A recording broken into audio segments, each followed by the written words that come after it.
Some advice to freshman Caleb Williams. Take a listen. Good job out there, bro. Yeah, hey, keep going. Stop taking those hits. Yeah, I know. Hey, Yeah. learn from those mistakes, and everything that you got, bro, is in you already, bro. You're gonna be a hell of a player in this league. Yeah. All right, boy. Appreciate it. For sure. Okay, your reaction.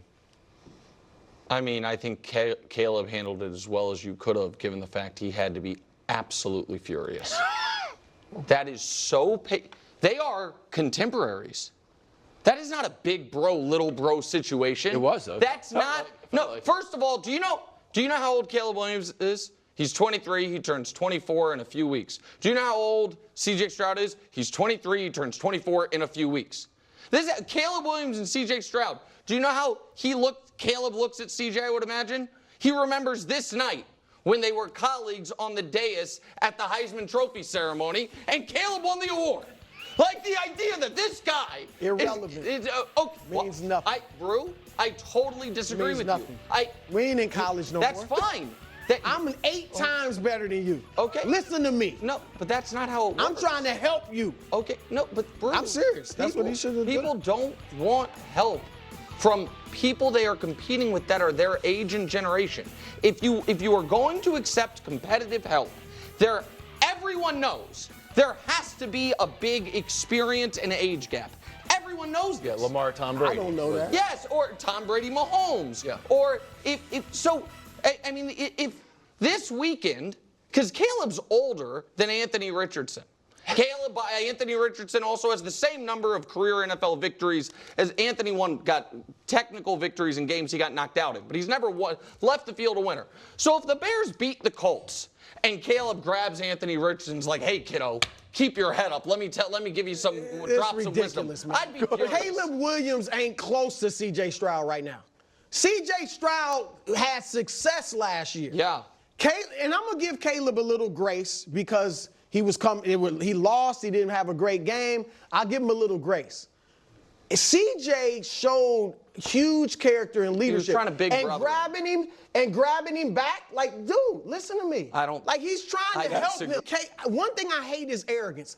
We joke about like arrogantly and all, but when you to the core, in your soul, you arrogant, I can't stand it. And Caleb is showing signs of that. I'm gonna give him some, like I said, I'm gonna give him some grace. But he's showing arrogant tendencies. You don't think what C.J. did there was arrogant? No, I don't. Because I don't think C.J.'s like that. I think he's shown us that he's a little different. First of all, you got this tweet about Caleb sending to the punter. Oh, you're not going to punt too much. They punted 12 times in 2 games. Only Denver's punted more. Now you got a guy trying to give you some advice, and you won't listen to him. He comes off, again, I'm not saying this is who he is, but from what I see, he looks like he's coming off as a guy that thinks he knows it all. And you don't know jack, because you look like in the first 2 weeks the worst quarterback in football. So listen to somebody that's trying to give you some advice. Can I say something real quick? I would agree with a lot of this if it were a veteran quarterback who had accomplished real things, as opposed to a contemporary. Go ahead, sorry. Well, look, Caleb was doubted coming out in the draft. There were questions about his intelligence. He's gone. Caleb or CJ? I mean CJ. There are questions about his intelligence. There was a lot of negativity. So he gets drafted high. He's gone through the rookie season. He has all that success. He understands the pressures of what Caleb is going through, and he's trying to say, hey, look, learn from your mistakes. That's the most important thing. And I think it's a mistake when you feel like you can't learn from your contemporaries, even because they've gone through an experience that you haven't gone through. And I think the difference between confidence and arrogance is knowing you have some problems and things to work on, but believing you can do it. And arrogance is thinking that you don't have any problems. And I think you're right that there's moments where you look at Caleb and even his reaction, and it's like, I don't have any problems. I don't think that's the I don't think it's that. I don't think Caleb walked off there thinking, I've got it figured out. He looked like he swallowed a lemon when yes. Right. He didn't when he want said, to hear. come When here. he didn't want to hear. Yes. Okay. All right, maybe this is a Nick Wright problem, Wilds, but this is PSA to my contemporaries. Because you don't care about the stuff I do. One day I'd like for this show to be nominated for a sports Emmy. And if we do and we lose, if we lose to Dan Patrick, and afterwards he calls me over and is like, keep your head up, I'll take that and appreciate the wisdom. If we lose and my identical age and draft class, Mina Kimes, beats me and says, hey, Nick, let me tell you, here's what you need to work on, I will be seething. I will be utterly furious. And Brew can think I'm arrogant because of it. Don't care. I don't want advice from people I consider my age, experience, all of it. I don't. Not when the last time we played on the same field, I was better and I got left with the trophy. You ain't better now. Right. In fact, you ain't even in the same atmosphere as him. Which is why I don't want to hear from you. Are you talking about CJ or Mina Kimes? But that in your explanation, you're going for an Emmy. Yes, if Caleb was playing as well as CJ, I get it. He's not playing close. It's a huge day of football. The Ravens have the persistence to break through. He wasn't necessarily talking about the running game, though you might think so. Take a listen.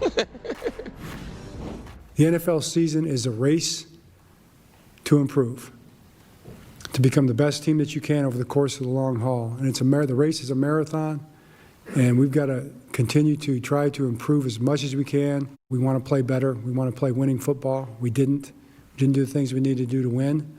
So we've got to keep pounding the rock, and the rock is going to crack. Okay, so here's the thing, Brew. We've shown this graphic often, highest rushing percentage, and usually it's Ravens #1. Yep. But since this is since Brady took over for the Bills, they shot up to #2. Yeah. Steelers are #1. Saints, Falcons, Bears, they can't throw the ball, so you got to run it. That's so unfair. It's a Ravens conversation. 70% of the games. I don't want to talk about the Bears right now. I don't want to talk about the Bears right now. Buying or selling stock in the winless Ravens. You're such a jerk. You do that all the time. The context doesn't necessarily support what I'm about to say, but I'm taking it this way. All right. He talked to Jim. He talked to Jim. This is just that quote, you said it, keep pounding the rock and it will crack. That is an obvious reference. He slid it in there. I'm taking it this way. Run the football. That's what I'm saying. Run the football. So are you buying more stock? Because I'm buying stock. I got the stock. I got them going to the Super Bowl, so I'm still with the stock. Yeah. But yes, I'm buying stock in them because I think they're going to start running the football more, and that's going to become their identity. I know they have other places to improve.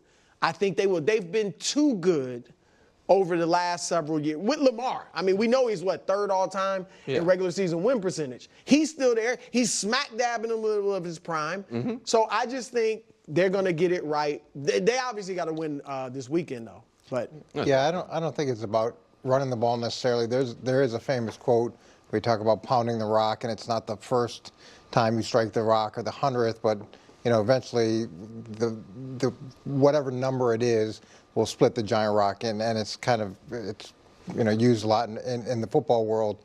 So there's that component to it. The thing that's frustrating as you look at him is Lamar's been pressured the fourth most of any quarterback. So talked about the struggling offensive line, and it's the same thing with Derrick Henry. He's getting hit.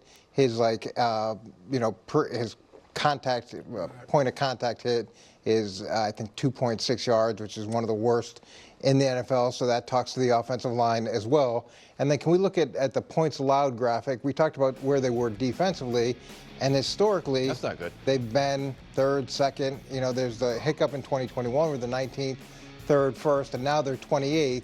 And you should have some improvement, but it's pretty difficult to go from 28th to being one of those top five defensive that they've historically had. So there's a lot of areas of concern. The only thing you can do at this point is pound the rock with the way they've been performing. And defensively, it's almost like they lost key personnel in their defensive coordinator who went to go become a head coach who a team's now doing quite well. Here's the other problem for the Baltimore Ravens. So there's a little part of my brain that's worried they're going to have just a dreadful season, like a shockingly 5-12, like 5-12, because the worst case scenario for the Chiefs four-peat is Bill Belichick going there.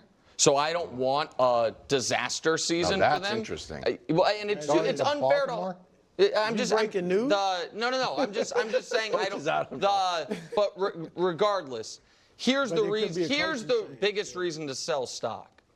They have 3 easy games left. We can show you their schedule. Washington, Denver, and the Giants. They're non-divisional games. Dallas, Buffalo, at Tampa, at the Chargers, Philly, at Houston, Yeah. and then 6 divisional games, none of which are easy.